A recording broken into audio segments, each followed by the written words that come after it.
Nagluluksa nga ngayon ang sambayanang Pilipino matapos pumanaw ang isa talaga namang napakagaling at icon na artista sa pinilakang tabig.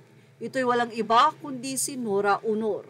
Mula nga sa naging artikulo ng Kami at sa update din ng anak na si Ian De Leon, Nora Aunor pumanaw sa edad na 71, isang pagpupugay sa superstar ng pelikulang Pilipino. Pumanaw na si Nora Aunor sa edad na 71. Ito nga ay kinumpirma ng kanyang anak na si Ian De Leon sa social media nito. Kinilala si Nora Aunor bilang pambansang alagad ng sining para sa pelikula at broadcast arts noong 2022. Nagmarka sa kasaysayan ng pelikula. Pilipino ang kanyang mga obra gaya ng Himala at The Floor Contemplation Story. Nagkaroon siya ng mga karanasang malapit sa kamatayan, kabilang ang isang insidente noong 2022 kung saan nawalan siya ng malay sa loob ng 3 minuto. Sa pagpanaw nga ng tinaguriang superstar ng pelikulang Pilipino na si Nora Aunor sa edad na 71, mula nga sa Facebook page ng kanyang anak na si Ian De Leon. Ayon kay Ian, "We love you, Ma. Alam ng Diyos kung gaano ka namin kamahal. Pahinga ka na po, Ma. Nandito ka lang sa puso at isipan namin."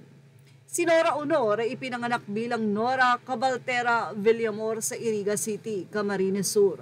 Ay naging isa sa pinakatanyag at pinakamahuhusay na aktres sa kasaysayan ng pelikulang Pilipino. Hindi lang mahusay umarte si Nora Aunor, kundi magaling din itong umawit. Kaya naman ang kanyang pagsikat ay hindi matatawaran dahil sa pagiging talented nito. Kabilang sa kanyang mga hindi malilimutang pelikula ang Himala noong 1982, Bulaklak sa City Jail noong 1984 at The Floor Contemplation Story noong 1995. Noong 1976, napanalunan niya ang kanyang unang Best Actress Award sa Gawad Urian at FAMAS para sa pelikula. 3 taong walang Diyos noong 1990. Tinanghal siya bilang Best Actress ng 5 pangunahing award-giving body sa Pilipinas para sa kanyang pagganap sa Andrea, Paano Ba ang Maging Isang Ina.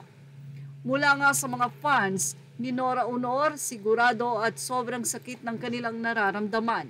Hindi kasi maikakaila na sa kabila ng kanyang katandaan ay marami pa rin ang humahanga kay Nora.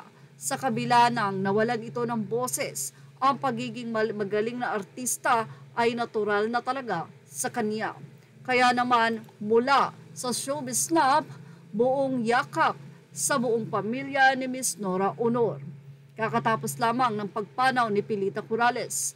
Kaya naman ang puso ni Lotlot De Leon ay nagdurugo pa. Ngayon naman ay ang kanyang ina ang pumanaw. Yan ang ating Showbiz Snap update. Images are all credit to the rightful owners.